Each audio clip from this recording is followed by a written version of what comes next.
Esta serie de videos comienza aquí con el propósito de conocer lo esencial del lenguaje de programación de Python en aquellos aspectos que necesitaremos para construir código para programar robots. Estamos trabajando con Python en Jupyter Notebooks.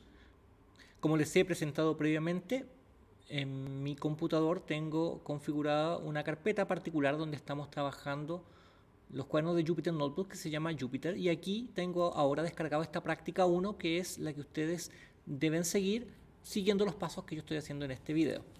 Estoy trabajando en Linux y abriré Jupyter Notebook desde el terminal. Y desde el terminal voy a acceder a la misma carpeta de trabajo donde tengo descargado el cuaderno de Jupyter que tienen ustedes en esta descripción. Y corresponde hoy trabajar en conocer los tipos primitivos y algunas operaciones y funciones nativas de Python 3. Este video está pensado para quienes no se han familiarizado con Python 3 aún y quienes también quieran profundizar en algunos conceptos respecto del trabajo básico con variables y las funciones más comunes, como funciones y operaciones nativas de Python, sobre todo aquellas que vamos a utilizar en nuestros códigos en programación de robots. Quien quiera tener una profundización de estos conceptos, yo les sugiero consultar en este enlace que les dejé cargado en el mismo cuaderno, les dejé vinculado en el mismo cuaderno. Allí van a encontrar mucha información adicional y yo les recomiendo de todas formas trabajar por allí.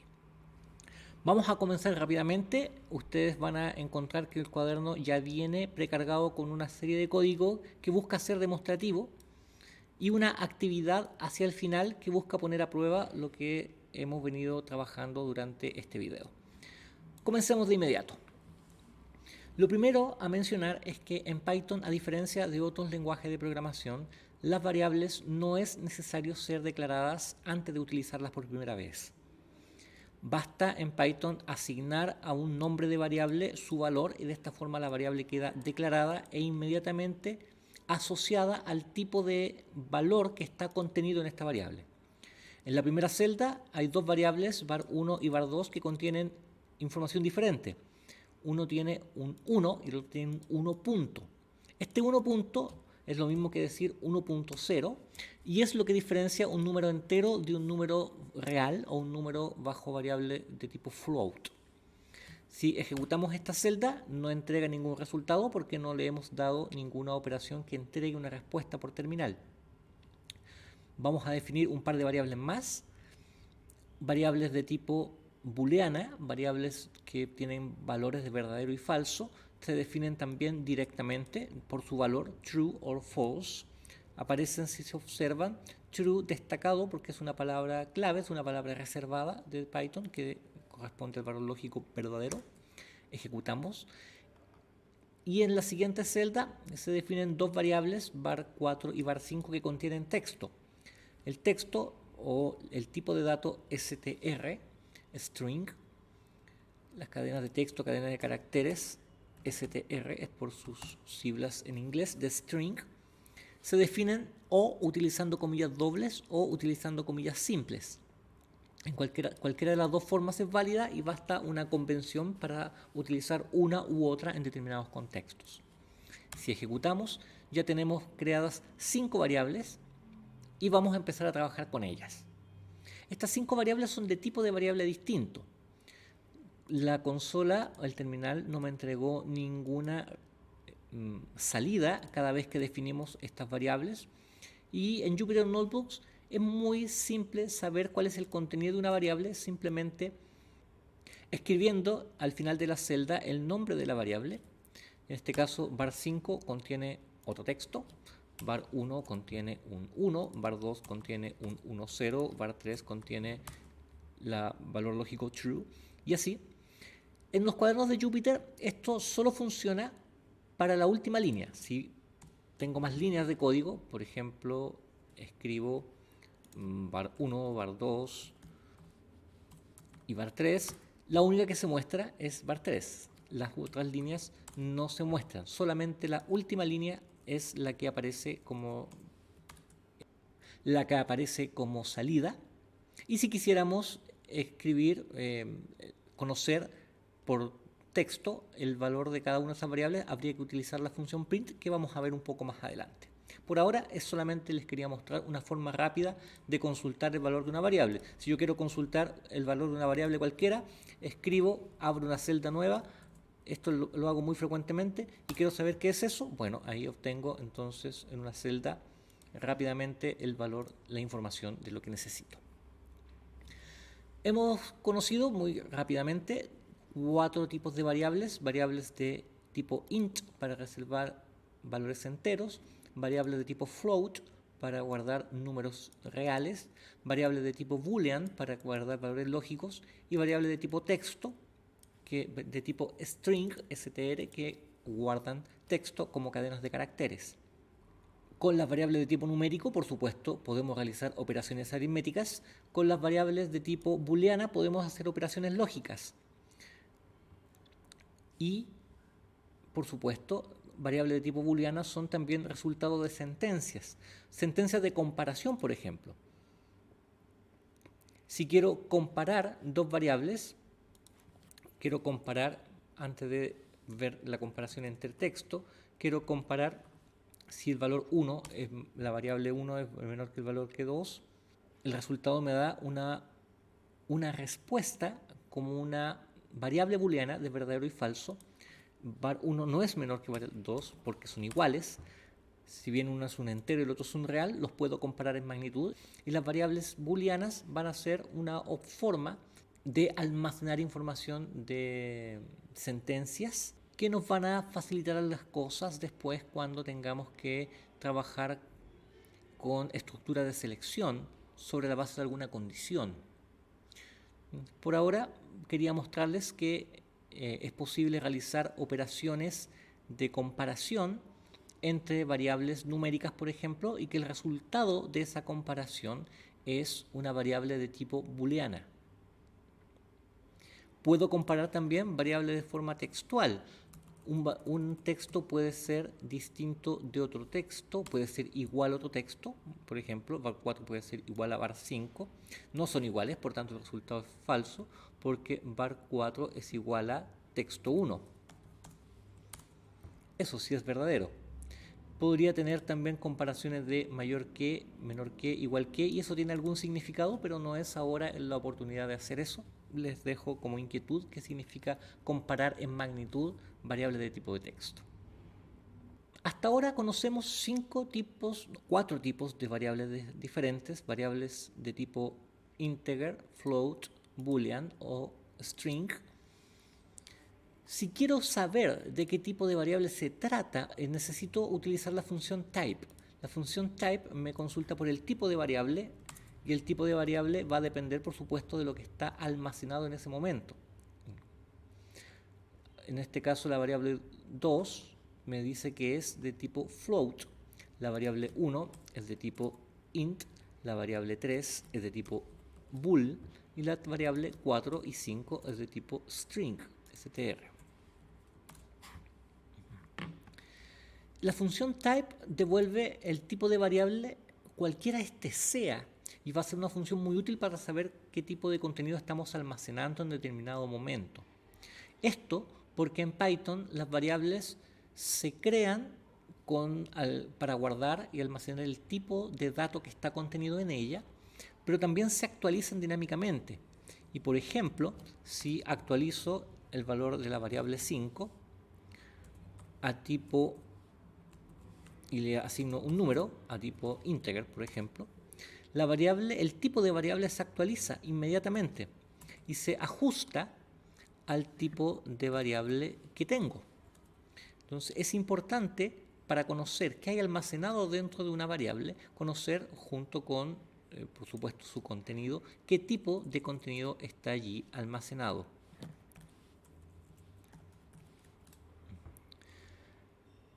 Y la variable type va a devolver en cada momento el tipo de variable que está allí almacenado, independiente de cuál este sea. Hasta ahora hemos conocido los 4 tipos de variables primitivas dentro de Python, pero hay muchísimos más y cada incluso uno puede definir sus propios tipos de variable y la función type me va a permitir saber si el contenido de la variable es el esperado en determinado momento. Lo utilizaremos bastante frecuentemente.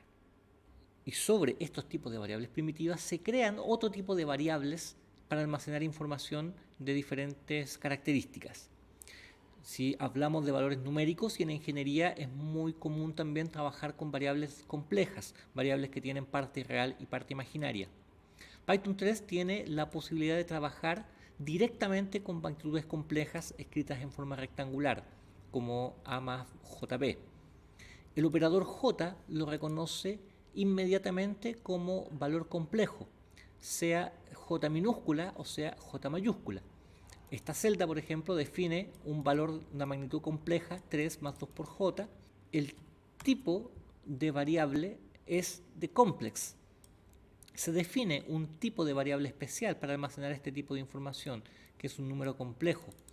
Y esto se representa como un valor, como una magnitud compleja que contiene simultáneamente la parte real y la parte imaginaria.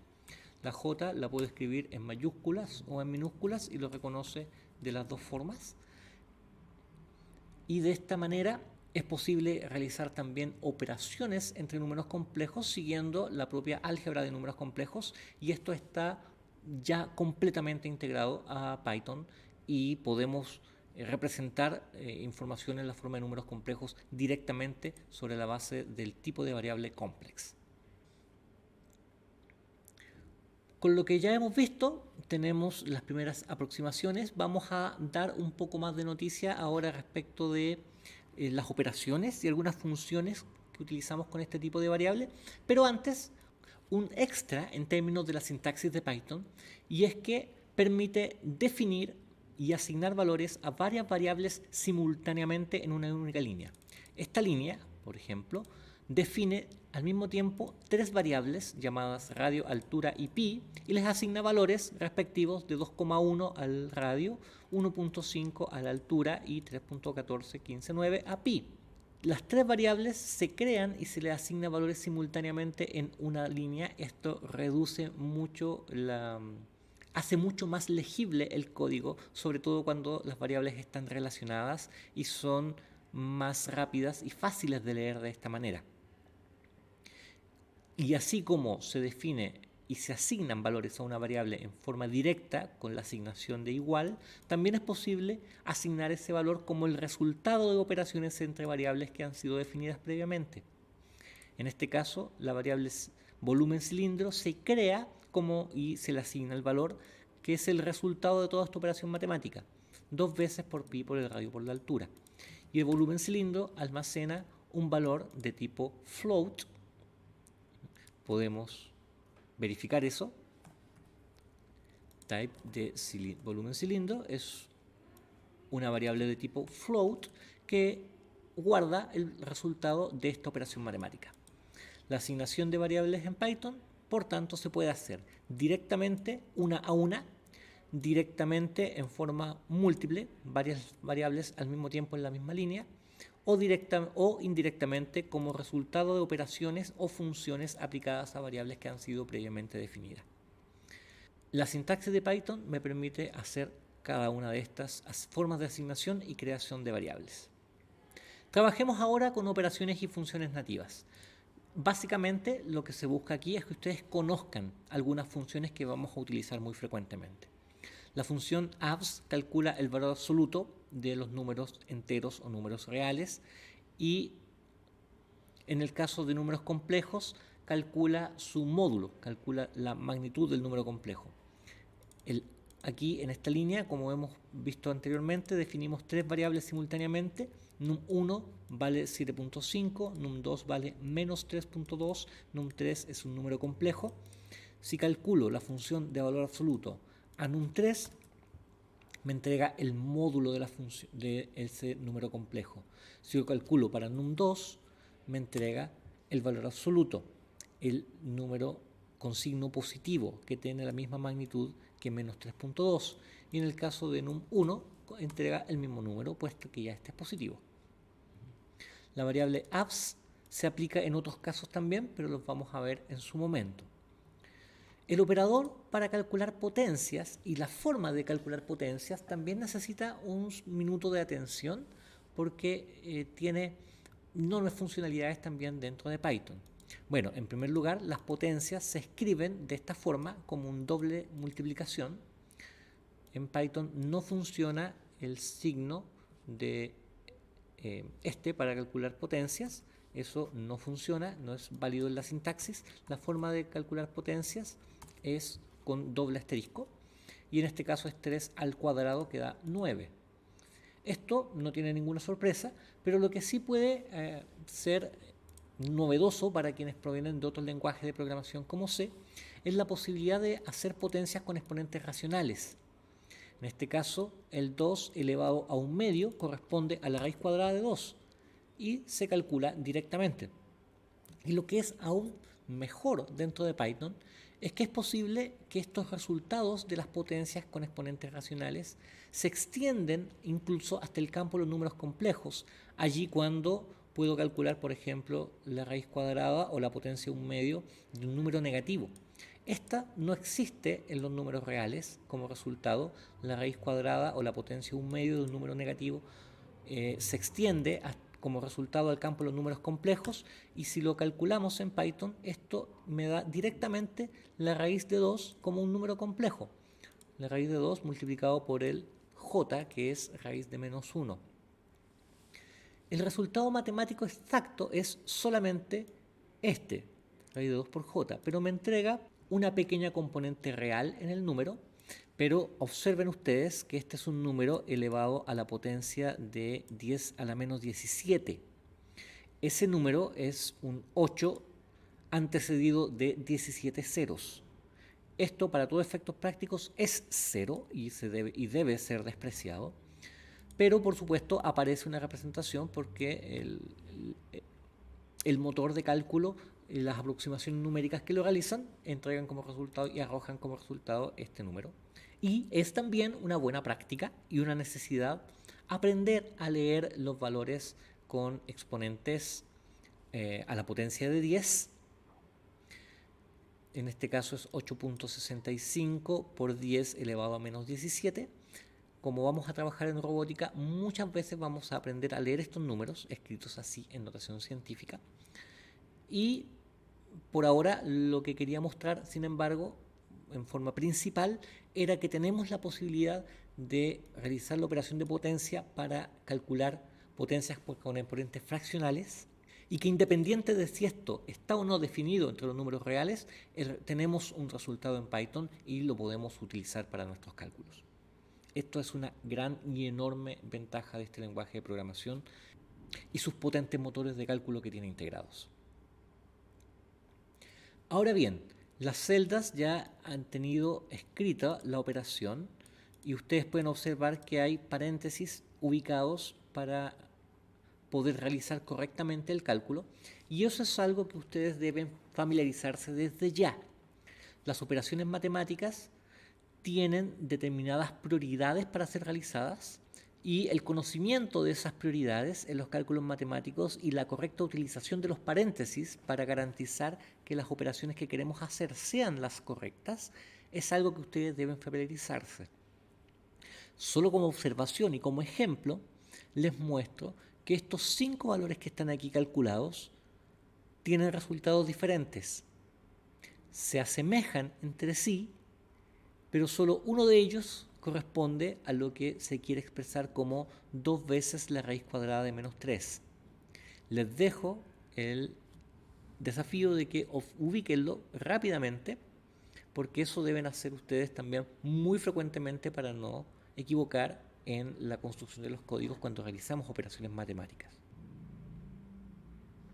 Algo adicional que debemos conocer entre las operaciones y funciones más básicas de Python, que son nativas de Python, es la operación de redondeo de valores. Muchas veces estos cálculos que nos entregan gran número de decimales lo necesitamos redondear a un número de decimales fijo que nosotros queremos utilizar.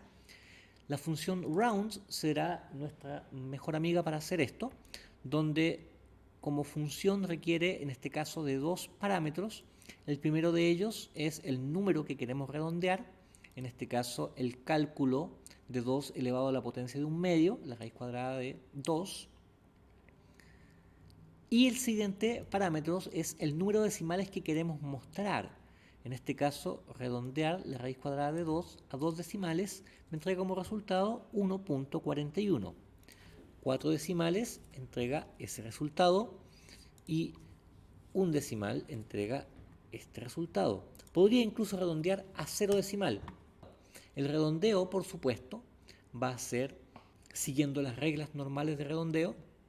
Si el dígito siguiente es mayor o igual que 5, se redondea el dígito anterior al superior y de lo contrario se mantiene el mismo dígito. Esas reglas de redondeo ustedes han de conocerlas. Por ahora yo solamente se las quería mostrar funcionando en una función de Python destinada para eso. El propósito era mostrar funciones que vamos a utilizar muy frecuentemente cuando estemos desarrollando código para captura de datos, para procesamiento de señales y para robótica.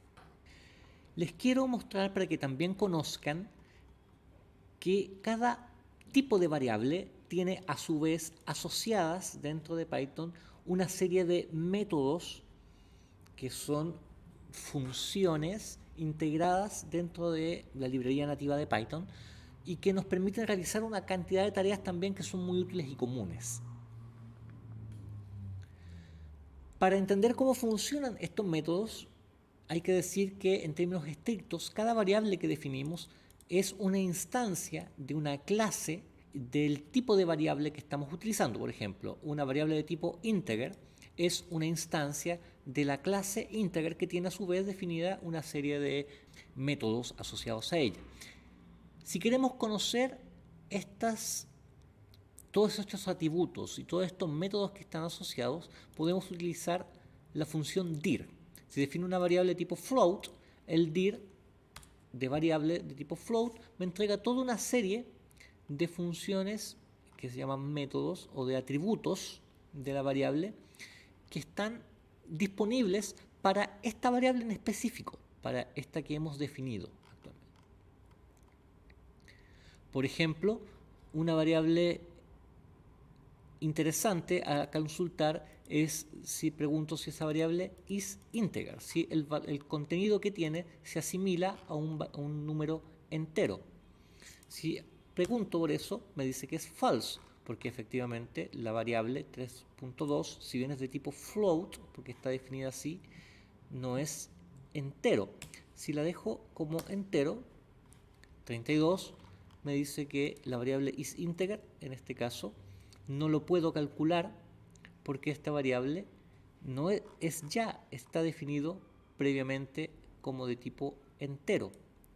Pero si le doy 32 punto, que es una variable de tipo float, esa variable que es de tipo float, me pregunto si contiene un valor entero y ahora me dice que sí, que es true. La variable, si bien es de tipo float, porque está definido como tipo flotante, contiene una información que es asimilable a un entero y por tanto, si le pregunto la variable is integer, me dice que sí, efectivamente, esa variable es integer.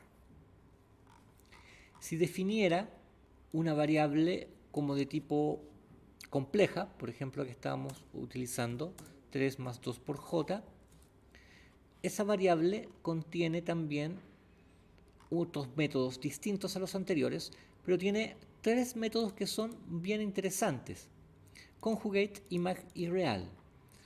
Variable, ahora, la variable es 3 más 2j, el método isInteger no existe en este tipo de variable, pero sí existe el método imag para conocer la parte imaginaria, que es 2, y sí contiene el método real para conocer la parte real, que es 3, en 3 más 2j, y sí contiene el método conjugate, que es una función, por tanto debo escribirla con paréntesis, y el método conjugate me entrega el valor del complejo conjugado, el 3 menos 2j, donde la misma parte real se mantiene y la parte imaginaria cambia de signo. Cada tipo de variable tiene distintos métodos y atributos que podemos consultar de esta manera, como lo estamos haciendo. Una variable de texto, por ejemplo, donde aquí texto lo defino con el contenido de un texto de ejemplo. El dir para ese texto me muestra el listado de atributos y métodos que puedo consultar. Son muchos más que los que están definidos para los integer o para los números de tipo float. Y vamos a explorar un par de ellos. Voy a copiar nuevamente, para tenerlo más a la vista, el contenido de un texto de ejemplo. Aquí. Y voy a utilizar algunos métodos que puedo ir consultando rápidamente en Jupyter Notebooks. Si escribo el nombre de la variable punto y presiono la tecla tabulación, me aparece rápidamente el conjunto de métodos o atributos que puedo yo consultar. Voy a consultar, por ejemplo, el método capitalize. Texto.capitalize me dice que es una función, por tanto debo ponerla entre corchetes sin ningún parámetro. Texto capitalize me hace que el contenido lo pone como letra mayúscula en la primera letra. Otro método que puedo consultar es texto.lower, donde me deja, es también una función, me deja todas las letras en minúscula. Y podría también hacer lo contrario de esto, que es upper, que me entrega todas las letras en mayúscula. Los distintos métodos deben ser explorados y saber conocerlos para utilizarlos cuando los requiramos, porque sobre todo los métodos que están hechos para trabajar con cadenas de texto pueden resultar muy útiles para nosotros. Uno de ellos, y que quiero que conozcan de inmediato, es un método utilizado para trabajar con cadenas de texto que necesitamos separar en distintos elementos.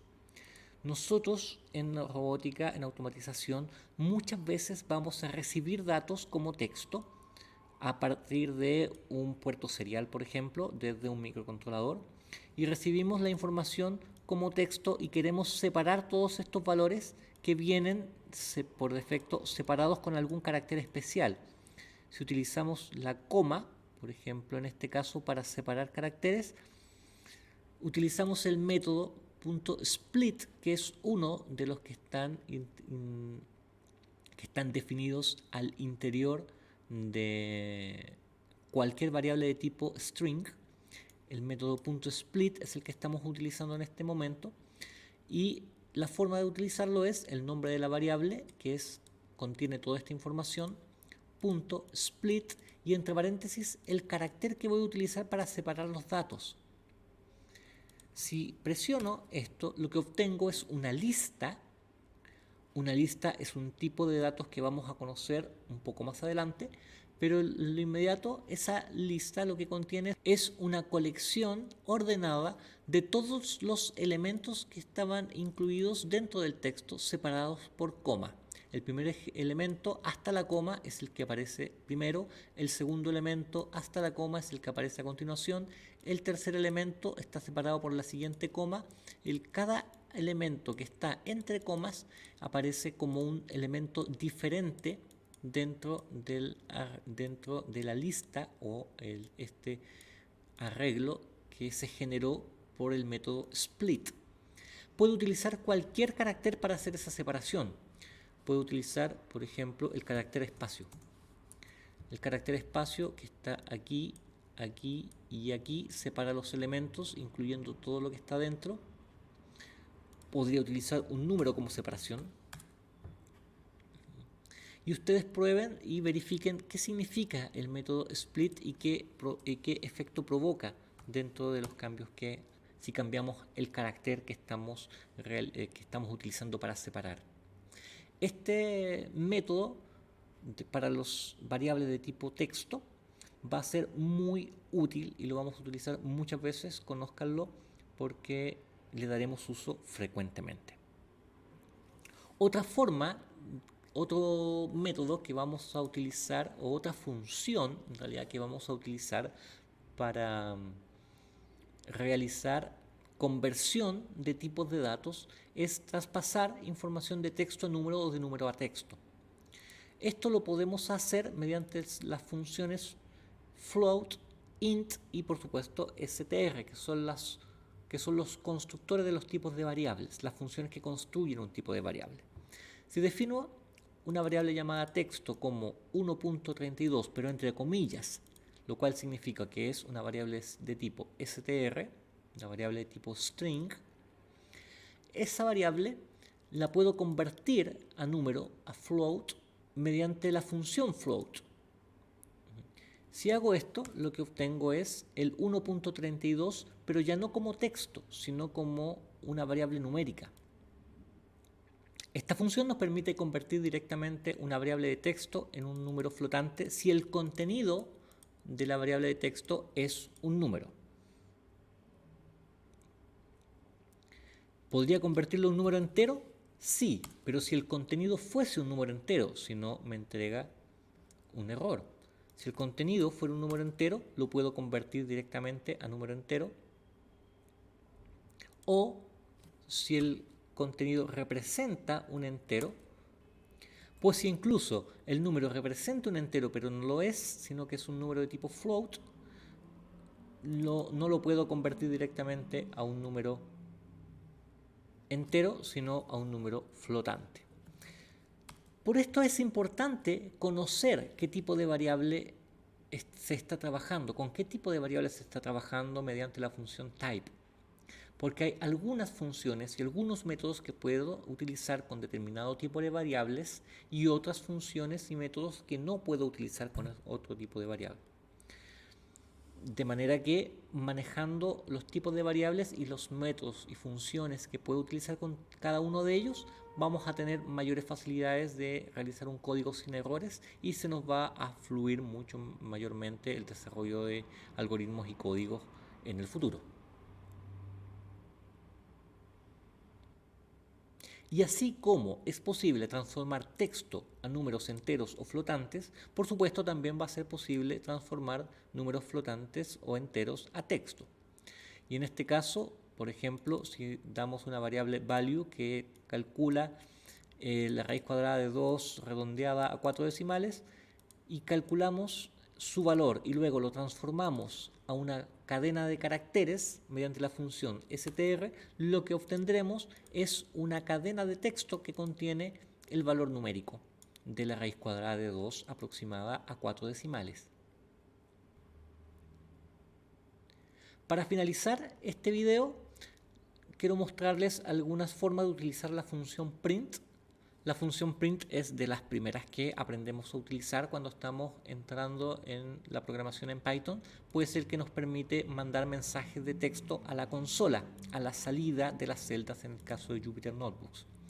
Si hago una variable de texto msg, message, que contiene ese mensaje y hacemos print sobre ese mensaje, lo que se hace es que ese mensaje se imprime dentro de la consola. Esta es la forma más básica de utilizar la función print.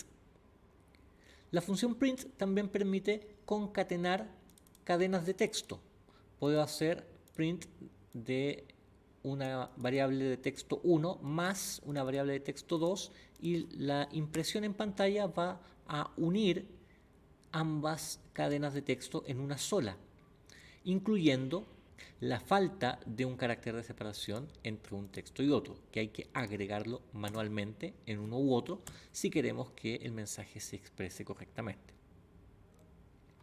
Si se envían variables numéricas a la función print, lo que hace la función print es convertirlas en texto y enviarla a la consola. Puedo enviar directamente un valor numérico a print y esta se imprime como si fuese texto. Y variables y varias cadenas de texto pueden enviarse a print también separadas por coma. En este caso tengo una función print que escribe directamente un primer mensaje, coma, le agrega el siguiente mensaje que está almacenada en una variable llamada texto y le agrega a continuación un valor numérico que print la va a convertir en cadena de texto para enviarla a la función junto con las demás acompañantes.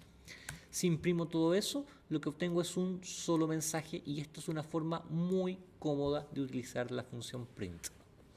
Es una forma fácil y que permite manejar distintos tipos de variables y unirlos en un único mensaje a la salida del terminal o a la salida, en este caso, de las celdas, en el caso de Jupyter Notebook.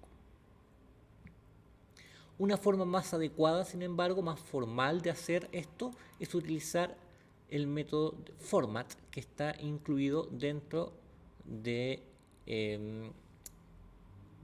cualquier variable de texto. En este caso, la función format agregado a esta variable de texto .format, me permite insertar en los lugares donde están puestos estas llaves algunos valores numéricos. Y el valor numérico 1 se va a agregar allí donde está la primera llave, y el valor numérico 2, que está separado por una coma, que es este número, se va a agregar donde está la ubicación de la segunda llave. Puedo hacer esto con más llaves y más valores, por supuesto, y eso lo que hace es poder insertar valores de variables dentro de un mensaje estático. Es una forma muy cómoda de trabajar también las salidas a consola, las salidas a terminal, como mensajes que uno va a leer como programador o como usuario, y es algo que ustedes deben practicar. Una forma de realizar esta aplicación del método format es esta, y otra que hace exactamente lo mismo, es decir, el print con una F antes del valor de texto que comienza con la comilla y termina con la comilla, e insertar directamente dentro de los corchetes el valor de la variable que va a ir aquí inserta. En este caso, en este lugar va a ir el valor de valNum y en este caso va a ir el valor de value. Si escribo eso, tengo el mismo mensaje anterior con una forma distinta de escribir la función print. Estas ustedes explórenlas, practíquelas, porque también las vamos a usar muy frecuentemente.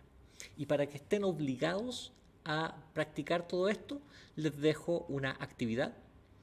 Esta actividad está concebida para que ustedes pongan en práctica todo lo que acabamos de ver en este video. El problema está planteado en el texto.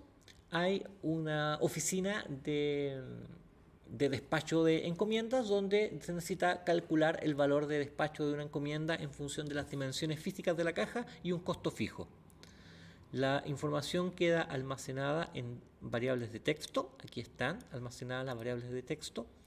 Esas variables de texto vamos a tener que convertirlas en números para poder realizar operaciones matemáticas con ellas. Y esas operaciones matemáticas, que es el cálculo del volumen, en primer lugar la almaceno en una variable. Luego el cálculo del costo, tengo que hacer una operación matemática también para poder realizar esos cálculos y luego enviarlo en una variable llamada costo de envío, que debe ser impresa en pantalla para darme un mensaje de este tipo. El desafío para ustedes entonces es poner en aplicación lo que acabamos de ver. No es ningún problema difícil, simplemente es para ubicarse con el uso de las variables de distinto tipo y para poner en práctica los métodos de transformación de tipos de variables y de formato de mensajes de texto en pantalla mediante la función print, que son los que acabamos de trabajar hace un momento atrás. Si todo esto ustedes lo hacen bien, debieran ser capaces también de ejecutar esta última celda. Una vez que hayan escrito su código aquí y ejecutada esta celda anterior, deben ser capaces de ejecutar la última celda que verifica la variable costo envío exista y que tenga el tipo de variable que fue requerido en el problema. Es una pequeña verificación que va a ir adelantando la forma en que a futuro nosotros vamos a trabajar las prácticas de codificación. Ustedes van a tener problemas que realizar, donde los cuales el resultado es un código que ustedes ejecutan, y yo les voy a dejar disponible un código adicional para verificar que los resultados que ustedes obtuviesen estén cumpliendo lo que se estaba requiriendo. Espero que esta primera actividad de acercamiento a los tipos primitivos y las funciones más básicas de Python les resulte simple, fácil y que ojalá también, aunque hayan conocido previamente algo de Python, fuera esto algunos aspectos novedosos e interesantes para ustedes y que hayan aprendido algo adicional durante esta actividad. Que les sea un éxito y nos seguimos en la próxima actividad de inmediato.